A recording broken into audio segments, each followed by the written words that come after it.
Lord be with you. And with your spirit. A reading from the Holy Gospel according to St. John. On the first day of the week, Mary of Magdala came to the tomb early in the morning, while it was still dark, and saw the stone removed from the tomb. So she ran and went to Simon Peter and to the other disciple whom Jesus loved, and told them, "They have taken the Lord from the tomb, and we don't know where they put him." So Peter and the other disciple went out and came to the tomb. They both ran, but the other disciple ran faster than Peter and arrived at the tomb first. He bent down and saw the burial cloths there, but did not go in. When Simon Peter arrived after him, he went into the tomb and saw the burial cloths there, and the cloth that had been covered his head, not with the burial cloths, but rolled up in a separate place. Then the other disciple also went in, the one who had arrived at the tomb first, and he saw, and he believed.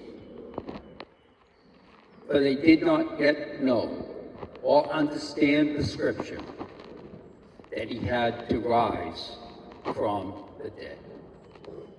The Gospel of the Lord.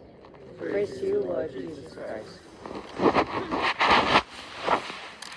I have an Irish poet and philosopher that I often go to when I have difficulty finding the right words to say.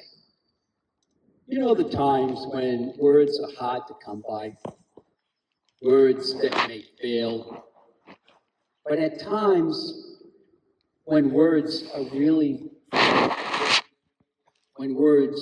need to matter. Times when you want someone to know that you are with them, when you're present with them, that you love them. The author that I go to sometimes is the late John O'Donoghue. And he has still a big following among the Irish. His best known book is Bless the Space Between Us. And I go to that book often. It has blessings that can be used with grief and loss, unexpected life challenges, and also thresholds of life. Parenthood, new beginnings in relationships, and milestones like birthdays and graduations, milestones of life. I was so happy to hear him quoted this season on the HBO Max show, The Pit. Does anyone watch The Pit? The doctor was giving encouragement to a father, and here's one of John's quotes to give you an idea of the way this guy writes. Here's what he said. So here's this doctor on the pit talking to a new father. He said, "May you be gentle and loving, clear and sure. May you trust in the unseen providence that has chosen you to be a family. May you stand sure on your ground and know that every grace you need will unfold for you, like all mornings in your life." I believe that those kinds of words parents need to hear, no matter how old the children are. So this week I went back to one of O'Donoghue's books titled Walking in Wonder. And one of the chapters that he wrote was about a sunrise mass that they have every Easter morning at an abbey in County Clare, Ireland. We thank Jay and Linda and their family for their generosity, for letting us sort of come here every year. It's been 17 years, I guess, right? We're not counting, but we're 17 years that we've been coming here. And we're grateful that you allow us to crash into your yard once a year. Sunrise masses are big in Ireland. In fact, they were going to have one in Castle Island, they canceled it. We're the hardy people here in Hingham, right? The Southie people are like, oh, we have to cancel it. But they have one every year at Castle Island. And here is a poem that he wrote that I just want you to listen to the words on, because I think it fits what we're doing here today. Somewhere out at the edges, the night is turning, and the waves of darkness begin to brighten the shore of dawn. The birds are awake. The air is cold, and the first light is reaching to touch the things of the world. The trees are standing out from the dark. The light is coming in, a great quiet tide. And it is washing away the night. The world is being born again. We are waking up to a new day, a day that has never been before. We are waking up to the gift of our lives. And the light is reaching in to touch our hearts. And it is calling us to wake up. To wake up to the beauty of the world. To wake up to the love that is all around us. To wake up to the hope that is in our hearts. The light is calling us to be alive. O'Donoghue calls this time of the day that we're right now in the threshold of dawn, when the darkness of the night gives way to the wonder of a new day and the breaking of the light of dawn. Today, this Easter Sunday, is the most sacred threshold of the year.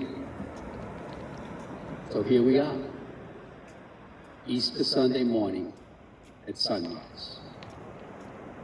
This Easter Sunday, we may feel like Mary Magdalene. We see the dark and empty tomb, and we don't know where Jesus is. We may be asking where God is among us in our upside down, broken, and messy lives. Or we may be on the way to Emmaus, on the afternoon of the resurrection. We may be sad and discouraged, wondering, waiting to see if Jesus will just find us on the way. And maybe we might have the question, will we recognize him? Or we might be the other disciple, the one that Jesus loved, just running confidently faster, getting to the tomb first, and recognizing and seeing the meaning of the empty tomb, and having the courage to express his belief in the risen Christ. But maybe for most of us, there's a little bit of all of them in us, huh? Waiting and looking for a breakthrough moment, sad and discouraged, but looking for Jesus along our own paths and running faster towards the empty tomb and trying to believe and understand. Easter does not demand that we pretend that darkness doesn't happen. No. The resurrection does not take away our crosses. The light of Christ doesn't push away the darkness, but it does something bigger and more important. Our darkness, our challenges, what the resurrection does is it transforms all of that darkness, all of the challenges, and it gives us faith and it gives us hope. But in this transformation, I think we expect sometimes too much. We want that perfect, unblemished life. We want to escape the darkness. But we all know that that's not the human story. The late songwriter, singer Leonard Cohen wrote a song, and a lyric in that is, "Forget your perfect offering. There is a crack in everything, and that is how the light gets in." The stone was rolled away not so Jesus could get out. It was rolled away so that we could see in, to see that the darkness has a crack in it. The resurrection, it's the ultimate crack in the wall of despair and death. We have all in our human lives cracks. But the promise of Easter is that these very cracks are where the light of divine grace enters most deeply to us. You see, it's through our brokenness, it's through our darkness that we find the light. We find faith. We find hope. And Easter is also a time when we can look at the baggage. The baggage that are with us through the long nights that we have. Easter morning can be a moment when we are given permission to let that baggage fall away, to let it go. Maybe pain has defined us too long. Maybe habits that have kept us in an empty tomb, some habits often of our own making. Maybe ways we look at things, maybe limited and negative views. We let them go. We can all let them go. So here's the truth we believe, that all of our dark Good Friday moments will be followed by the light of Easter Sunday. All of the crosses we carry, some are bigger than others. Maybe it's a cross of economic insecurity, a loss of relationships in our families, among our friends, a health challenge, a sudden or unexpected loss of a loved one, struggles with sobriety and addiction. Whatever empty tomb that we have, they will be followed. That's the hope of Easter. They will be followed. They might not always be what we want them to be, not always as quick as we would like them to come, but our darkness will be followed by resurrection. We will see a crack in everything. We will see a crack in the darkness, and we will see the light get through. See the light get through.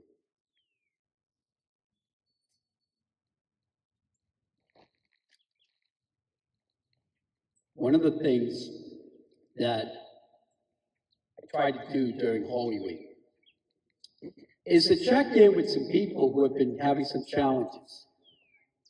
A quick phone call or a text, just to let them know that they're not alone. I never expect a response back. But I will tell you, when you do this, when they least expect it, people appreciate it. One friend called me a few weeks back, and he needed some advice on the sacrament of the sick. His brother was going through a serious health issue, and he just needed some help with how to help his family and how to just to navigate it. So I gave him some guidance, and that's about all I did. And that's how we left the conversation. But here's a text that I got from my friend after I checked in on him this week. I am certain he didn't think I would be using this as the last point in my Easter message. But here's what he wrote.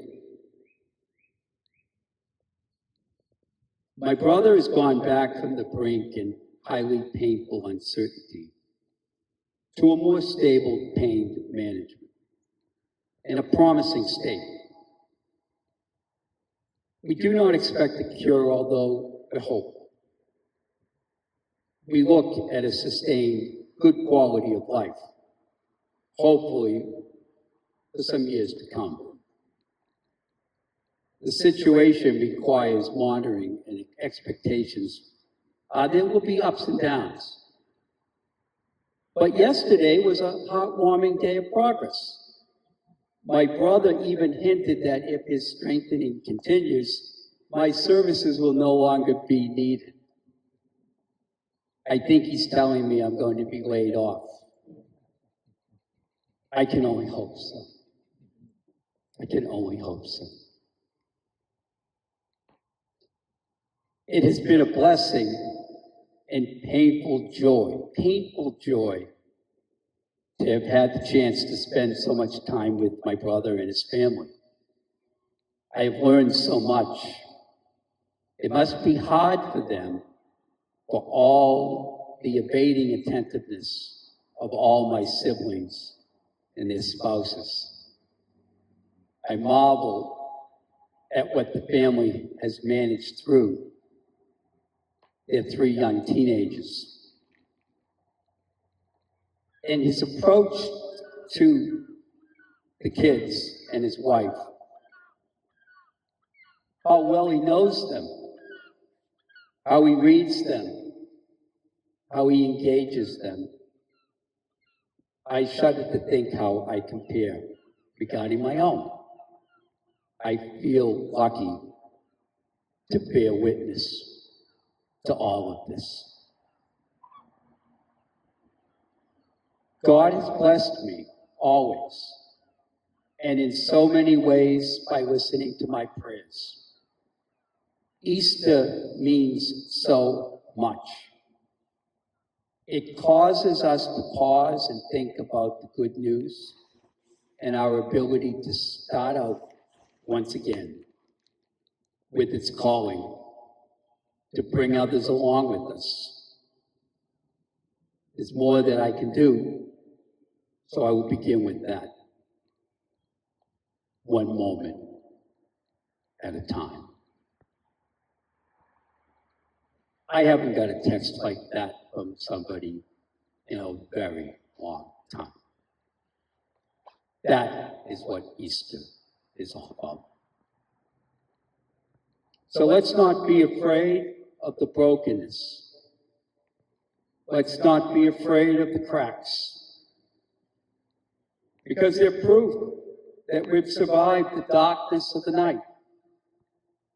The light is reaching out to touch us this morning, calling us to have the courage to trust with faith and with hope to begin again. Because we can all be reborn today. Happy Easter.